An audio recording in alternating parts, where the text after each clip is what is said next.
The Book of Mirdad باب number 30 میکایون کا خواب۔ مرشد میکایون کا خواب ظاہر کرتا ہے۔ نراندہ مرشد کے بطحار سے لوٹنے سے پہلے، بہت عرصہ پہلے،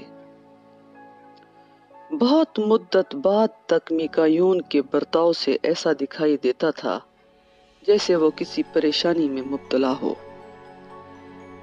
کافی دیر وہ اکیلا ہی رہتا، بہت کم بولتا، بہت کم کھاتا اور شاذ و نادر ہی اپنی کوٹری سے باہر نکلتا، یہاں تک کہ وہ اپنے دل کا راز مجھ پر بھی ظاہر نہیں کرتا تھا۔ خواہ مرشد کو اس سے گہری محبت تھی اور ہم سب حیران تھے کہ مرشد اس کی اذیت دور کرنے کے لیے کیوں کر کچھ نہیں کہتا یا کرتا۔ جب ایک دفعہ میکایون اور دیگر لوگ الاؤ کے گرد بیٹھے اس کی آنچ سینک رہے تھے، مرشد نے عظیم افسردگی کے متعلق فرمانا شروع کیا۔ میرداد، ایک دفعہ ایک شخص کو خواب آیا اور وہ خواب کچھ اس طرح تھا۔ اس نے دیکھا کہ وہ ایک وسیع اور خاموش بہہ رہے دریا کے سرسبز ساحل پر کھڑا ہے۔ ساحل پر ہر عمر اور ہر زبان والے مرد و عورتوں اور بچوں کے ایک بہت بڑے ہجوم کی چہل پہل ہے۔ ان سب کے پاس الگ الگ قامت اور رنگوں کے پہیے چکر ہیں جن کو وہ کنارے کے اوپر نیچے چلا رہے ہیں۔ اس ہجوم نے جشن کے موقع پر پہنے جانے والے رنگ برنگے کپڑے پہن رکھے ہیں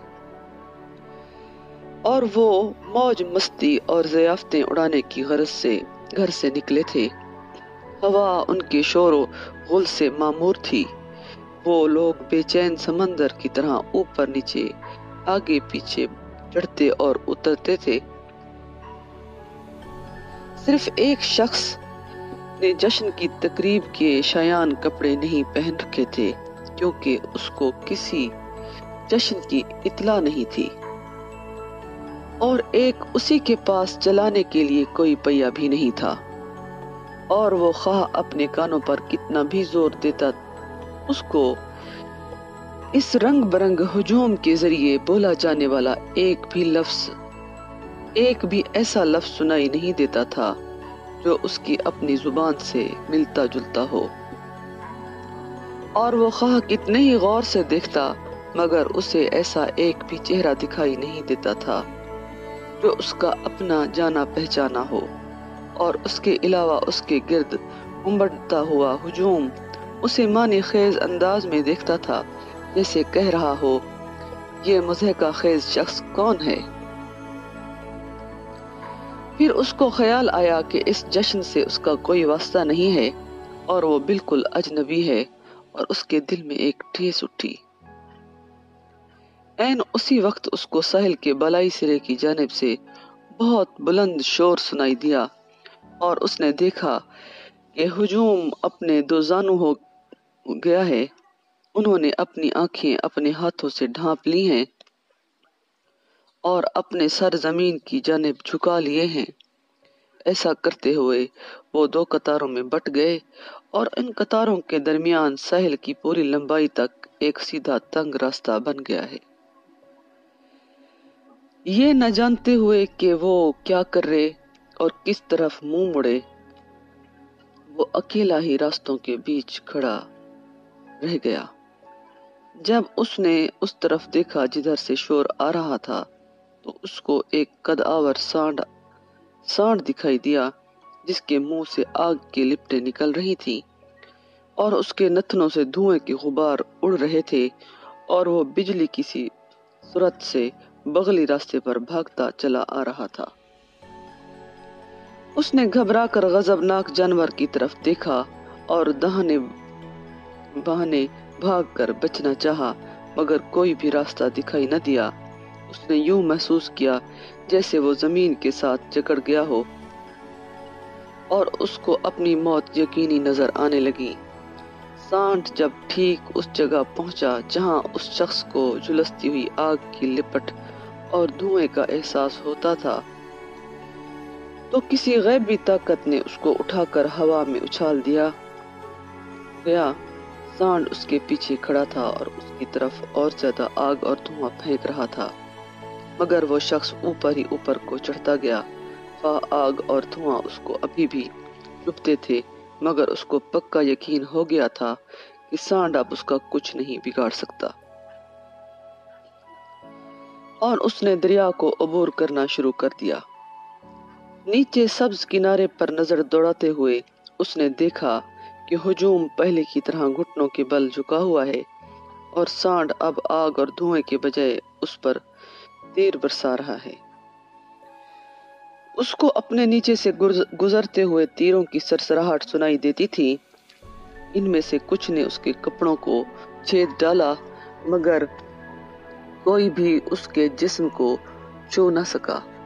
آخر کار سانڈ، ہجوم اور دریا اس کی نظروں سے غائب ہو گئے اور وہ آگے پرواز کرتا گیا۔ وہ ایک ایسی سنسان اور دھوپ سے جھلسی ہوئی زمین کے اوپر سے گزرا جس پر زندگی کا نام و نشان تک نہ تھا۔ آخر کار وہ ایک اونچے باہموار پہاڑ کے دامن میں اترا جو کسی گھاس پات سے ہی نہیں بلکہ کسی چھپکلی یا چیونٹی سے بھی خالی تھا، اور اس نے محسوس کیا کہ سوائے پہاڑ پر چڑھنے کے اس کے پاس اور کوئی چارہ نہیں ہے۔ وہ بہت دیر تک اوپر چڑھنے کے لیے کچھ محفوظ راستے کی تلاش کرتا رہا۔ تمام تر کوششوں کے باوجود اس کو ایک ایسی پگڈنڈی دکھائی دی جس پر صرف بکریاں بھیڑ ہی چل سکتی تھی۔ اس نے وہی راستہ اختیار کرنے کا فیصلہ کیا۔ وہ ابھی کچھ 100 فٹ ہی اوپر کو چڑھا تھا جب اس کو اپنی بائیں طرف قریبی ایک چوڑی اور ہموار سڑک دکھائی دی۔ جیسے ہی وہ رکا اور اپنی پگڈنڈی چھوڑنے ہی والا تھا کہ وہ انسانوں کی ندی سی بن گئی، جس کا نصف حصہ نہایت دشواری سے اوپر کو چڑھ رہا تھا اور دوسرا نصف بہت تیزی سے سیدھا پہاڑی سے نیچے اتر رہا تھا۔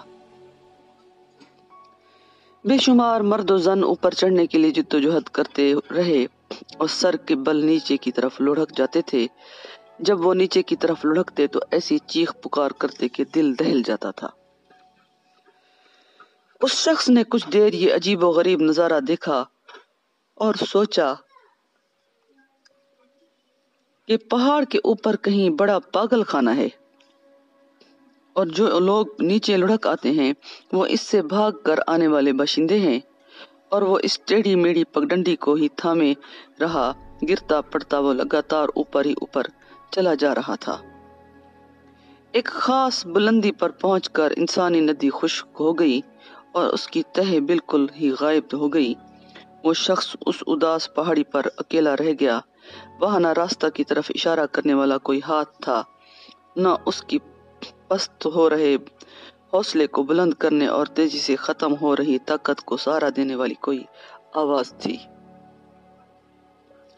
سوائے ایک مبہم یقین کے کہ اس کا راستہ چوٹی کے اوپر کی طرف ہے۔ پاؤں گھسٹتا ہوا، اپنے خون سے نقش قدم بناتا ہوا وہ آگے ہی آگے کو بڑھتا گیا۔ نہایت جان لیوا مشقت کے بعد وہ ایسے مقام پر پہنچ گیا جہاں مٹی اور پتھروں کے بغیر تھی۔ اس کو جب کہیں کہیں نرم گھاس کے گچھے دکھائی دیے تو اس کی خوشی کی کوئی انتہا نہ رہی۔ وہ گھاس اتنی نرم تھی، زمین ایسی مخملی اور ہوا ایسی معطر اور لوریاں دے کر سنانے والی کہ اسے محسوس ہونے لگا جیسے کہ وہ گھاس اتنی نرم تھی، زمین ایسی مخملی اور ہوا ایسی معطر لوریاں دے کر سلانے والی کہ اس کو محسوس ہونے لگا جیسے اس کی طاقت آخری قطرے تک نچوڑ لی گئی ہو۔ اس نے ہاتھ پاؤں ڈھیلے چھوڑ دیے اور سو گیا۔ اس کو ایک ہاتھ کے لمس اور اس آواز نے جگایا جو کہہ رہی تھی، اٹھ، چوٹی نظر کے سامنے ہے اور بہار چوٹی پر تیری منتظر ہے۔ وہ ہاتھ اور آواز ایک نہایت خوبصورت دوشیزہ کے تھے، جنت کی ایک حور کے، جو چکا چوند کر دینے والی سفید پوشاک میں ملبوس تھی۔ اس نے آہستہ سے اس شخص کا ہاتھ پکڑا اور وہ تر و تازہ طاقت سے بھرپور اٹھ بیٹھا، اور اس آدمی کو سچ مچ چوٹی دکھائی دی۔ اس نے بہار کی خوشبو سونگھی، لیکن جو ہی پہلا قدم آگے بڑھانے کے لیے اس نے اپنا پاؤں اٹھایا، وہ خواب سے جاگ اٹھا۔ اگر میکایون اس طرح کے خواب سے جاگ اٹھے اور دیکھے کہ وہ ایک معمولی بستر پر لیٹا ہوا ہے، جس کو چار سادہ دیواروں نے گھیر رکھا ہے، لیکن اس کی پلکوں کے پیچھے اس دوشیزہ کا جلوہ جگمگا رہا ہو، اور اس چوٹی کا معطر چمکیلا پن اس کے دل میں تازہ ہو، تو وہ کیا کرے گا؟ میکایون جیسے کہ ڈنک چبھو دیا گیا ہو، لیکن وہ خواب دیکھنے والا میں ہوں، اور یہ میرا ہی خواب ہے۔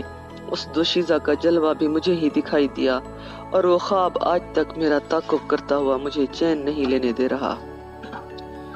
اس نے مجھے اپنے آپ سے بیگانہ بنا دیا ہے۔ اس کی وجہ سے میکایون اب میکایون کو نہیں پہچانتا۔ جب تجھے بتہار لے جایا گیا تھا، اس کے فوراً بعد ہی میں نے یہ خواب دیکھا تھا، تو اس نے اس کو اتنی تفصیل سے کیسے بیان کر دیا؟ تو کیا انسان ہے جس کے لیے دوسرے لوگوں کے خواب بھی کھلی کتاب کی مانند ہیں؟ تو کیسا انسان ہے؟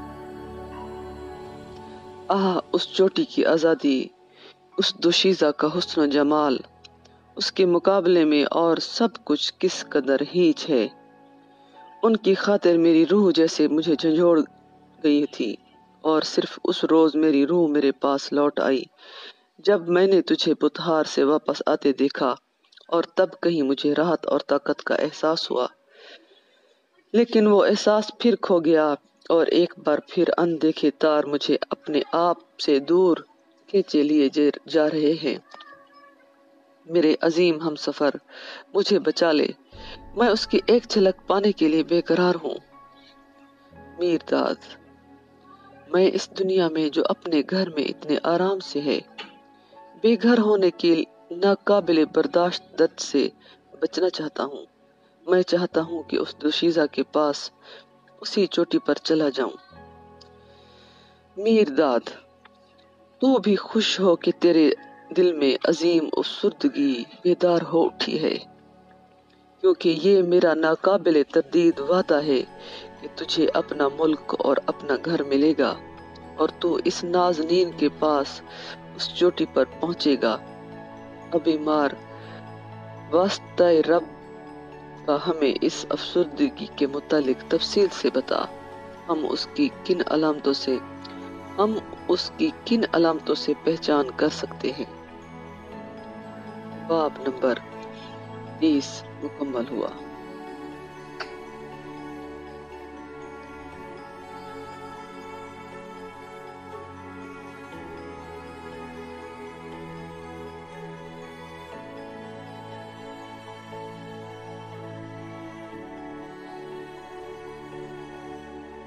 The Book of میرداد، باب نمبر 31۔ عظیم افسردگی۔ میرداد عظیم افسردگی دھند کی طرح ہے، دل سے اٹھ کر یہ دل کو ہر طرف سے گھیر لیتی ہے، جیسے کہ سمندر اور زمین سے اٹھنے والی دھند زمین اور سمندر دونوں کا دکھائی دینا بند کر دیتی ہے، اور جیسے کہ دھند آنکھ کو دکھائی دینے والی اصلیت سے محروم کر دیتی ہے اور اپنے آپ کو ہی واحد اصلیت بنا لیتی ہے، اسی طرح یہ افسردگی دل کے احساسات کو دبا لیتی ہے اور اپنے آپ کو ہی نمایاں احساس بنا لیتی ہے، اور چاہے وہ دیکھنے میں بے صورت، بے مقصد اور دھند ہی کی طرح اندھی ہے، تاہم دھند کی مانند ہی اس کی بے شمار نوزائیدہ شکلیں ہیں، جس کی نظر صاف اور جس کا مقصد بالکل واضح ہے۔ عظیم افسردگی بخار کی طرح بھی ہے، جس طرح جسم میں ڈھکا ہوا بخار جسم کے زہروں کو جلاتا ہوا اس کی قوت کو بھی خشک کر دیتا ہے، اسی طرح یہ افسردگی دل میں کشمکش سے پیدا ہو کر اس کی کثافت اور ہر فاضل چیز کو ختم کرنے کے ساتھ دل کو بھی ناتواں کر دیتی ہے۔ یہ عظیم افسردگی کسی چور کی مانند ہے، جسے چھپ کر گھر میں داخل ہوا چور وہ اپنے شکار کا کچھ بوجھ ہلکا کرتا ہے مگر اس کی دکھی اور زچ کر کے چھوڑ جاتا ہے، اسی طرح یہ افسردگی چوری سے دل کے سہارے بوجھ تو اٹھا لیتی ہے مگر اس کو بے حد مغموم اور بوجھوں کی کمی کے زیر بار کر کے چھوڑ جاتی ہے۔ وہ ساحل بہت کشادہ اور سرسبز ہے جہاں مرد و زن اپنی ناپائیدار دن ناچ گاتے مشقت کرتے اور روتے ہوئے گزار دیتے ہیں، مگر وہ آگ اور دھوئیں کے غبار چھوڑتا ہوا سانڈ نہایت خوفناک ہے جو ان کے پروں کو باندھ دیتا ہے، ان کے گھٹنے لگوا دیتا ہے، ان کے نغموں کو واپس ان کے ہی گلوں میں ٹھونس دیتا ہے اور ان کی سوجی ہوئی آنکھوں کی پلکوں کو ان کے ہی آنسوؤں سے چپکا دیتا ہے۔ وہ جو دریا جو ان کو دوسرے کنارے سے الگ کرتا ہے بہت گہرا اور وسیع ہے، نہ تو وہ تیر کر ہی اس کو عبور کر سکتے ہیں، نہ ہی چپوں یا بادبانوں کے ذریعے کشتی چلا کر۔ بہت ہی کم لوگ سوچ سمجھ کر اس پر تصور کا پل بنانے کی کوشش کرتے ہیں، بلکہ تقریباً سب ہی اپنے اپنے کنارے سے بندھے رہنے کی آرزو مند رہتے ہیں، اور وہیں ہر کوئی وقت کا اپنا پسندیدہ پہیہ عظیم افسردہ شخص کے پاس گھمانے کے لیے اپنا کوئی دل پسند پہیہ نہیں ہوتا۔ تناؤ سے بھرپور اور وقت کی کمی کی ماری ہوئی دنیا میں ایک وہی مصروفیات اور جلد بازی سے آزاد ہے۔ انسانی ذات کی خوش لباسی بول چال طور طریقے میں وہ اپنے آپ کو بے لباس ہکلاتا ہوا اور غیر موزوں محسوس کرتا ہے۔ وہ ہنسنے والوں کے ساتھ ہنس نہیں سکتا، نہ رونے والوں کے ساتھ رو ہی سکتا ہے۔ انسان کھاتے اور پیتے ہیں اور خورد و نوش کا مزہ بھی لیتے ہیں، مگر اس کا کھانا بے مزہ ہوتا ہے، اس کی پی ہوئی چیزیں زبان کو کوئی لذت نہیں دیتی۔ دوسروں کے رفیق حیات ہیں یا پھر وہ اپنے رفیق حیات ڈھونڈنے میں مصروف ہیں، مگر وہ اکیلا ہی چلتا ہے، اکیلا ہی سوتا ہے اور اکیلا ہی اپنے خوابوں میں محو رہتا ہے۔ دوسرے لوگ دنیاوی فہم و دانش کی روح سے بہت امیر ہیں، ایک وہی اکیلا کند ذہن اور ناسمجھ ہے، اوروں کے پاس آرام دہ ٹھکانے ہیں جن کو وہ گھر کہتے ہیں، ایک وہی اکیلا بے گھر ہے، اوروں کے پاس زمین کے خاصے علاقے ہیں جن کو وہ اپنا وطن کہتے ہیں اور اس کی عظمت کے نغمے بلند لے میں گاتے ہیں، ایک وہی تنہا ہے جو کسی جگہ کو اپنا وطن نہیں کہہ سکتا اور اس کے نغمے نہیں گا سکتا، کیونکہ اس کے دل کی آنکھ اس کے پار ساحل پر لگی ہے، ایسی دنیا میں جو ظاہری طور پر بہت چوکس دکھائی دیتی ہے۔ عظیم افسردہ شخص نیند میں چلنے والے شخص کی طرح چلتا ہے، اس کو ایک ایسا خواب اپنی جانب کشش کرتا ہے جس کو اس کے گرد کے لوگ نہ تو دیکھ سکتے ہیں اور نہ ہی محسوس کر سکتے ہیں، اس لیے وہ اپنے شانوں کو جھٹک دیتے ہیں یا اپنی آستینوں میں دبی سی ہنسی ہنس دیتے ہیں، مگر جب خوف کا فرشتہ آگ اور دھوئیں کا غبار اگلتا ہوا سانڈ منظر عام پر آتا ہے تو اس کو اپنے ہی منہ کی کھانی پڑتی ہے، جبکہ نیند میں چلنے والے شخص کو کسی کی طرف وہ شانے جھٹکتے تھے